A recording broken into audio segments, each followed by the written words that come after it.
Esse é o Ancapsu e nós vamos falar agora sobre a regulamentação das redes sociais no Brasil, tá? Vocês sabem, muito triste, o STF está tomando para si essa decisão, mas o que mais me assusta é a possibilidade de como que será essa decisão final tomada pelo STF, porque como eu falo para vocês, o STF não é um órgão feito para regulamentar coisa nenhuma, isso é o legislativo tem o conhecimento, tem a capacidade, tem as ferramentas para criar uma legislação. O que a gente tem no STF hoje são, por enquanto, 7 votos, cada um num sentido diferente do outro. E aí, como é que vai definir isso? Quais são as premissas? Qual que é o risco que o pessoal está avaliando do risco dessas regulamentações do STF? É tudo um absurdo enorme. O pior é a visão deles de que eles têm que fazer a regulamentação das redes sociais. Eles não têm. Isso é função do Congresso. É um absurdo isso, né? Mas o que eu quero falar aqui agora é fazer uma comparação com as outras regulamentações que tem de redes sociais no mundo, né? Que são pouquíssimas, tá? A maior parte dos lugares não tem regulamentação nenhuma diferente do artigo 19 do Marco Civil da Internet, ou seja, que responsabiliza as plataformas apenas se houver uma ordem para tirar o conteúdo e elas não obedecerem essa ordem. Isso é o padrão no mundo inteiro, tá? Agora, na Europa, eles estabeleceram algumas coisas também. E na Inglaterra tem uma outra coisa que é o dever de cuidado. Vamos entender essas coisas, esses conceitos aqui, porque, assim, eu temo que o judiciário brasileiro ele está se achando muito importante, está querendo achar que vai fazer a vanguarda do processo de controle das Big Techs. E o que eles vão fazer é enfiar o Brasil num buraco que vai ser difícil de sair depois. Mas vamos entender o que tem de regulamentação hoje no mundo, tá? Essa notícia foi sugerida por Bariátricas para Estados Obesos, João Silva e várias outras pessoas. Obrigado aí ao pessoal que sugeriu notícias lá no nosso site, no visãolibertaria.com. E obrigado a você que está assistindo o nosso vídeo. Se você gosta do nosso conteúdo, por favor, deixe o seu like, se inscreva aqui no canal, né? Pois bem, está todo mundo discutindo o assunto da censura aqui no Brasil, né? Até o pessoal que não é da direita tem reclamado da censura. Olha, o Lins, o Adriano Gianturco fala sobre isso aqui. Como é que pode? O Brasil tá virando uma ditadura, proibido piada e não sei o que lá, criticando humor, né? Lutamos tanto para sair da ditadura militar que censurava essas coisas todas, para agora fazermos isso de novo, repetindo outra vez os mesmos erros, a mesma censura. Ah, não, mas agora é as redes sociais que tem fake news. Meu amigo, você acha que também os militares não reclamavam também que a imprensa comunista que está fazendo notícias falsas e doutrinação e não sei o que lá? Achar reclamação para isso, sempre acha reclamação. Não deixa de ser censura. Não deixa de ser impedir as pessoas de falarem o que elas pensam em qualquer situação. E a liberdade de expressão é uma coisa muito importante. E o pior de tudo, é o que eu falo para vocês sempre. Essa regulamentação o STF vai fazer achando que com isso vai fazer o povo voltar a gostar do STF. Não, agora que as fake news foram proibidas, o povo vai voltar a gostar do STF. Não, agora vai voltar a ser PSDB versus PT de novo na política brasileira, ninguém vai falar mais de Bolsonaro, não sei o que lá. O que é um absurdo, não tem nenhuma lógica esse tipo de coisa, isso não vai acontecer, né? Mas enfim, o jornal Opção traz aqui uma matéria bastante interessante, falando sobre como é que o Júnior Kemenash, que fala aqui, como que os outros países lidam com esse negócio de regulamentação de redes sociais. Eles são bem poucos. A maior parte dos países não faz nada nesse sentido, né? Tem como Marco Civil da Internet a previsão de que as redes sociais têm que tirar alguma coisa se algum juiz determinar, né? E lembrando como é que é aqui o Marco Civil da Internet, está aqui, ó, artigo 19. Com o intuito de assegurar a liberdade de expressão e impedir a censura, o provedor de aplicações de internet somente poderá ser responsabilizado civilmente por danos decorrentes de conteúdo gerado por terceiros se, após ordem judicial específica, não tomar providências para, no âmbito e limites técnicos do seu serviço e dentro do prazo assinalado, tornar indisponível o conteúdo apontado como infringente, ressalvadas as disposições legais em contrário, né? Ou seja, do jeito que está hoje, está bastante razoável esse tipo de coisa. Eu não vejo por que alguém está considerando inconstitucional isso, né? Mais uma vez, não tem nada na Constituição que vá contra isso daí. Eles estão alegando que, mas tem o dever de não sei o que lá, de segurança do cidadão. É aquela velha lorota que eu falo para vocês da questão da principiologia, né? Da Constituição movida por princípios, que aí no final das contas qualquer coisa pode valer, você pode puxar qualquer coisa como princípio e tornar qualquer coisa inconstitucional, o que não faz sentido nenhum, né?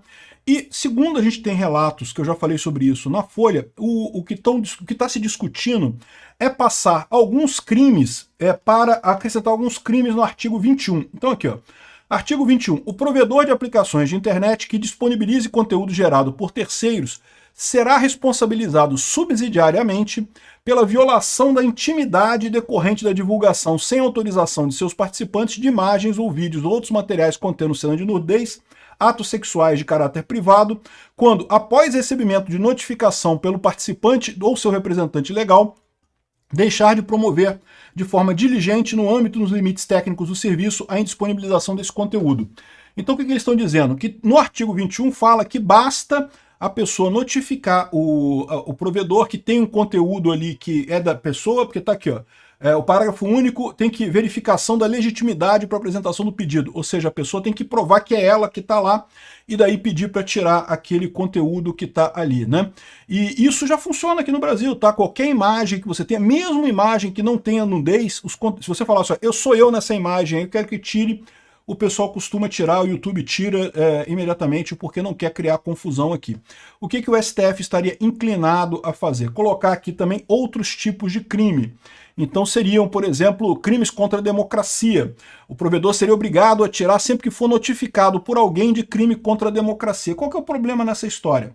O problema nessa história é que o parágrafo único passa a não fazer sentido, porque qual que é a legitimidade de alguém para apresentação de pedido de crime contra a democracia, né? Aqui no caso, é claro, é você que é a pessoa que está sendo mostrada naquele vídeo, você pede a retirada do vídeo. Tá claro isso daí, né? Então eu acho um erro enorme. Aí o pessoal tem falado sobre a questão da Europa. Ah, mas a Europa faz assim. Não, não, não, não. A Europa faz totalmente diferente. Tá aqui, ó. Isso daqui é a DSA, a lei europeia que tem o takedown notice. Não tem nada a ver com esse negócio que basta uma notificação para derrubar a coisa, né? Então, se você for aqui no artigo 6º aqui da DSA, esse documento é enorme, tá? Mas aqui no artigo 6º é o que interessa pra gente aqui, ó. Em caso de prestação de serviço da sociedade de informação que consista no armazenamento de informações destinadas de serviço e coisa e tal, ou seja, as redes sociais, tá? O prestador de serviço não é responsável pelas informações armazenadas a pedido de um destinatário do serviço, desde que... Então repara que repete a mesma fala do artigo 19 do Marco Civil da Internet.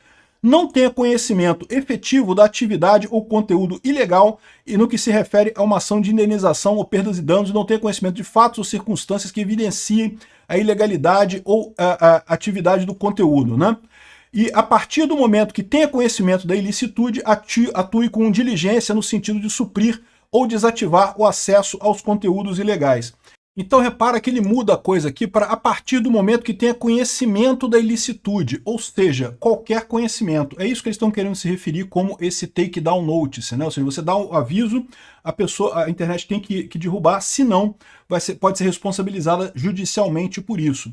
Só que isso daqui, no contexto da Europa, é menos sério, porque lá eles não estão fazendo a brincadeirinha do Alexandre de Moraes de considerar, por exemplo, o que falou o Alan dos Santos como ataque à democracia brasileira. Alan dos Santos fez críticas ao governo brasileiro, fez críticas ao STF. Só que na visão, tanto é errada essa visão do Alexandre de Moraes, que quando pediu a extradição do Oswaldo Eustáquio lá da Espanha, não aceitaram, né? Agora, imagina isso aqui no Brasil. Aqui no Brasil, com o pessoal querendo dizer que qualquer crítica ao STF é ataque à democracia, é golpe contra as instituições democráticas de direito, defender a direita, criticar a urna eletrônica, tudo isso é ataque à democracia. Esse é o grande problema no final das contas. Não é só esse tipo de takedown notice, mas é a ligação disso com o afrouxamento do tipo penal dos artigos do 359, letra lá do Código Penal da antiga Lei de Segurança Nacional, né? Além disso, para você fazer esse takedown notice, não é uma mera denúncia, tá? Ele explica aqui, ó, que tem que ter detalhadamente a coisa, inclusive com a identificação completa de quem está denunciando, e se essa pessoa fizer denúncia falsa, ela pode ser processada pela pessoa que foi atingida originalmente. Então isso aqui está no artigo 16 aqui, ó. Então olha só. Os prestadores de serviço de alojamento virtual, as redes sociais, devem criar mecanismos que permitam qualquer pessoa ou entidade notificá-los da presença no seu serviço de elementos específicos de informação que a pessoa ou entidade considere ser conteúdo ilegal. Esses mecanismos devem ser de fácil utilização e permitirem a apresentação de notificações exclusivas por meios eletrônicos. Então você tem o poder de fazer a denúncia, né? E olha, o pessoal faz, tá? Isso aqui não está funcionando nem lá na Europa, nem com todo esse cuidado.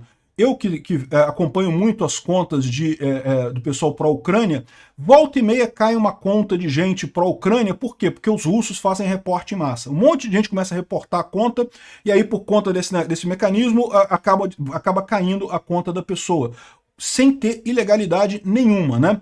Mas pelo menos aqui você tem o seguinte aqui, ó. O que tem que ter nesse aviso para derrubar alguma coisa? Uma explicação suficientemente fundamentada das razões pelas quais a pessoa ou entidade alega que as informações em questão constituem conteúdos ilegais, ou seja, você tem que embasar esse pedido. Uma indicação clara da localização eletrônica, o nome e endereço da correio eletrônico da pessoa ou entidade que apresenta a notificação, exceto no caso que as informações se considerem implicarem nos crimes referidos ao artigo 3º e 7º. Aí são crimes, um tipo específico de crime aqui, né? Uma declaração de conformidade de boa-fé da pessoa ou entidade que apresenta a notificação, que as informações e alegações nela contidas são exatas e completas. Ou seja, se for falso, você pode ser depois processado pela pessoa. E aí tem aqui indicando que o post que vai ser retirado do ar, você tem que receber um aviso, mesmo quando ele for mantido. Por quê? Eventualmente você fez um post, alguém denunciou o seu post, e a plataforma diz que não, está errado, esse post não é ilegal. Então a pessoa é comunicada, o autor do post, por quê? Porque essa pessoa, o autor do post, pode agora processar a pessoa que fez a denúncia para exigir indenização, afinal a pessoa fez uma denúncia falsa contra ela, né? Então tem todo esse processo aqui para isso. Na prática, continua sendo uma merda mesmo lá na Europa. Imagina aqui no Brasil a briga política, que o que não vai ter de grupo de MAV da esquerda querendo derrubar qualquer coisa da direita, dando um monte de denúncia vazia só para derrubar conteúdo, e também o pessoal da direita derrubando da esquerda. É lógico, por que não? Vão fazer a mesma coisa, vão fazer um monte de denúncia para tentar derrubar as coisas da esquerda também. Então, esse tipo de coisa aqui é extremamente preocupante. Não está funcionando na Europa esse tipo de coisa. E mais preocupante ainda é transportar isso para o Brasil, onde se criou essa política de que qualquer crítica ao STF, às urnas eletrônicas, é golpe no Brasil. Porque praticamente qualquer coisa pode ser derrubada dessa forma, né? Bom, tem também... Os Estados Unidos não tem nada. Os Estados Unidos tem uma coisa aqui, ó, a seção 230 da Lei de Decência das Comunicações, que funciona como artigo 19 do Marco Civil. Então não tem nada nos Estados Unidos. O modelo europeu, esse modelo falido que eu falei para vocês, que está dando errado lá na Europa, mas que lá ainda é menos pior do que aqui no Brasil. Tem também o Reino Unido. O Reino Unido tem essa Online Safety Act aqui, que é enorme aqui também. Aliás, muito bacana o site do Parlamento Europeu, está muito mais lógico que o nosso aqui, sobre como é que fazem, como é que funcionam as leis e coisa e tal. Já está em vigor isso daqui, mas o que ele estabelece é o chamado dever de cuidado. Ele fala assim, ó, as plataformas têm que tomar cuidado para não publicar fake news. Aí eles dividem um monte de coisa aqui, diz que tem que fazer uma verificação de risco, uma análise de risco conforme definido na seção tal, e se acharem que o risco está muito alto, tem que reportar a coisa e não sei o que lá.